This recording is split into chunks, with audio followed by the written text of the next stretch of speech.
G'day everyone, Brad Shields here. One of the current Wasps players, kind of came over here from New Zealand a couple of years ago to chase my dream of playing international rugby, and previously from the Hurricanes, and loving my time over here so far.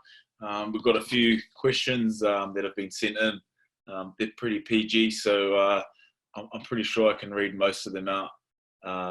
Which is good. The first one here, in light of the recent game of the weekend, is how's the knee? Heal up quick, because actually, I hurt my knee first, but it was more my ankle that I did the second time, which was pretty frustrating. But that's coming along pretty well, so hopefully not out for too long. Got a meeting with the doc tomorrow, and we'll check on that. We've got our next question here. Are there any differences in the way New Zealand Super Rugby teams train to the way English Prem teams do? Sheesh, I've been here for a wee while now, so I can't remember. I guess every sort of team does it differently, and like the week is laid out differently, so it's always different for each team. But I guess that the biggest difference in the way we train maybe is the weather plays a big part. So during the middle of winter here, it's a lot colder, a bit more rain, a bit more wind, sometimes obviously a bit of snow, so you've got to try and adapt where you train, which is nice of the coaches sometimes. But I think around the world everyone's pretty close. Like most coaches and trainers have been to different teams to analyse, so I'm pretty sure you'll find most teams around the world do similar things at the top level anyway. Next question, any tips for an aspiring back rower?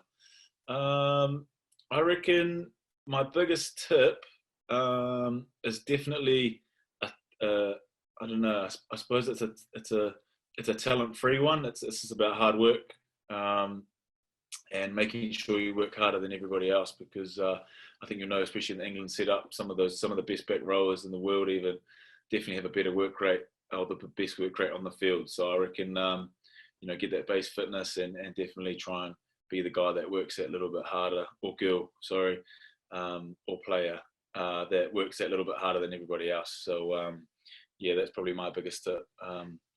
Hard work definitely outweighs talent sometimes.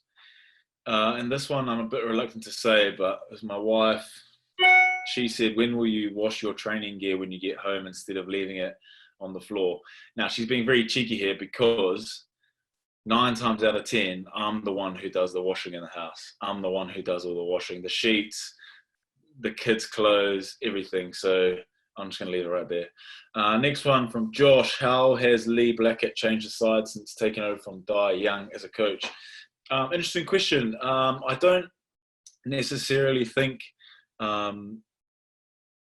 there's been a lot of change. I think the biggest thing for us is maybe a bit of confidence. When just before Di departed, like we were struggling to get some wins and consistent wins.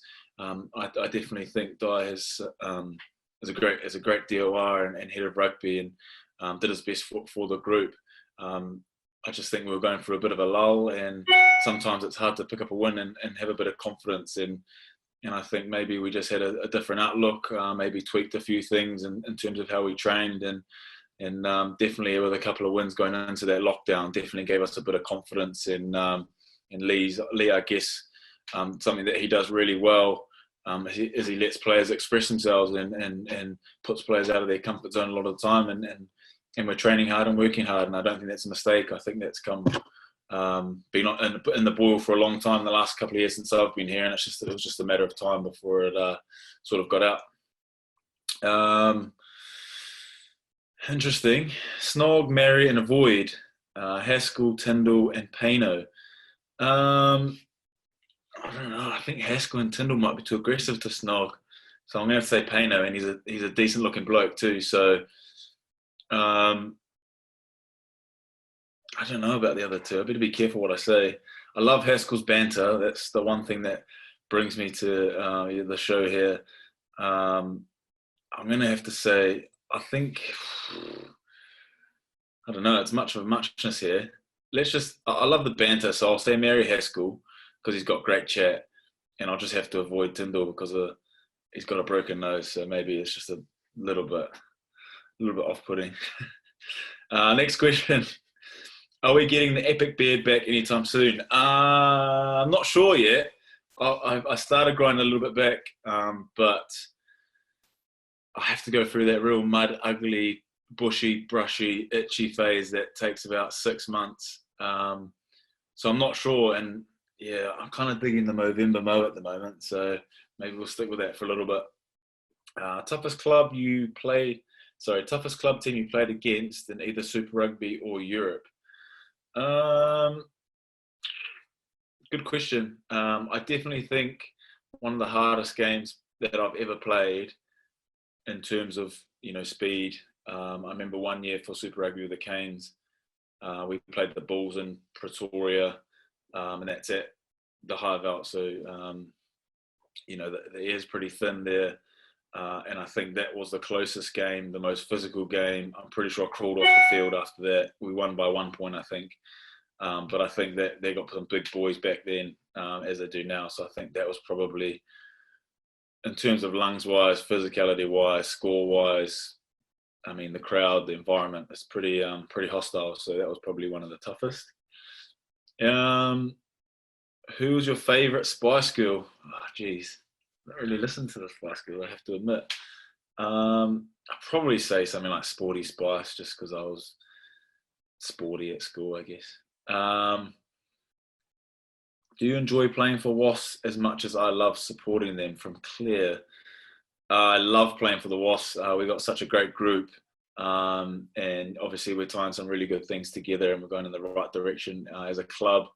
It's really enjoyable at the moment. And I think turning out to work is great. And on the flip side, I think we're really lucky to have great supporters like you guys out there. So we thank you for your ongoing support, even though we can't get into the game at the moment. We still know that you guys are out there, and fingers crossed, sooner rather than later, we get let out of this the shackles, and you guys can all come and watch us play. What's your favourite Wasps back three combo, including yourself? Oh, back three. I would say back three is like a fullback and a winger and two wingers, but if you're talking about back row, I don't know. It's tough because we've got such good depth at the moment. If I have to put myself in there, not by choice, this is what you want, rugby yak. At the moment, I don't know. I say Jack Willis is on form, and I'm just going to have to put Thomas Young in there because he's such a great player, and obviously international status and that. So, I mean, I could put anyone in there. I could put Tom Willis, I could put Alfie, I could put Sione, Ben Morris, and I could name them all. We've all got great back rowers in our team. So, yeah. Next one. How have things been with the move up north? Yeah, it's been really good, really positive. Apart from, I suppose, the last sort of wee while with lockdown, we really enjoyed it. It took us a wee while to settle in, but the people, the team, the club have been fantastic. We're living in a really nice area, just in Leamington here, so it's a beautiful place to go, coffee and food and all that sort of stuff. So can't ask for much more, and we're picking up a lot of friends along the way who are very supportive. So that makes a massive difference when you're away from some of your family. And I'm really lucky my parents are over here, which is great, so they can come visit us as well. I've got a question from Looseheads representing tonight. Question one: it was great to see Brad, take the beard off for a good cause and donate to Loosehead, but how much does he miss the beard? Good, I won't say that. It's his good-looking lad underneath the beard, but I won't say that. I do miss it, actually, because I don't know if it's... My mum always told me when I was younger, your haircut sort of represents your attitude a little bit. So when I came home with a mohawk one day, she wasn't very happy because, no offence to him with a mohawk out there, like I would still rep a mohawk, but she thought I was being a bit sort of smart ass in that since I got it. So I thought my beard sort of, I don't know, it was like maybe it was a front, like trying to be a tough guy, I don't know, bit manly sort of thing. So yeah, I do miss it, I guess, but I had it for a long time. I had it for 6 years, so it was time to come off and enjoy a bit of freedom. Although the shaving regularly or trimming regularly does get a bit boring sometimes, but no, I definitely miss it. But for a great cause, for Looseheads, and I'm so glad I did shave it off for those guys, and they've been great in what they do out in the community, and and what they do in the mental health space and tackling the stigma. So more than happy for that great cause, and maybe one day I'll grow up back and we can shave my hair and my beard off. Question 2 from Loose Heads. Yeah, we got involved with the Make the Call campaign during that first lockdown. How it was important to stay connected with friends and family during this time. It was huge. Like, it was a great initiative. It was probably a little bit more short-lived than we would have liked. But I mean, all the people that I spoke to, I got really great reviews from them about, I suppose, how how impacted their day. Even like a lot of people we called on their birthdays. A lot of older people were stuck at home either by themselves or with their wife, not being able to see their family on their birthday, or not being able to come to a Wasps game or something like that. So I think it's massive to stay connected, and still at this time now, there's a lot of people who don't get to see their families. So it's just one of those things, I guess, with Zoom and FaceTime and all that sort of stuff. It does open up a whole new world, but it's not the same as that close contact. But I guess at the same time, you got to take it, and staying connected with your friends and family, having conversations, keeping positive, and all that stuff is huge. And the last question I got is Good Bad and Rugby. What was your best Hurricane rugby memories? I'd have to say, hands down, probably winning the Super Rugby title in 2016. Yeah, 2016. After we lost 2015 to the Highlanders. Lima still gives me shit to this day about it, but we got there the next year. We've been pretty consistent since. It was amazing. Like, it was at home, first time we'd won it in 20 years. Yeah, winning that was amazing. It was cold. We played the Lions from South Africa, but oh man, I would go back to that night many times if I could. That was probably one of the best rugby experiences of my life.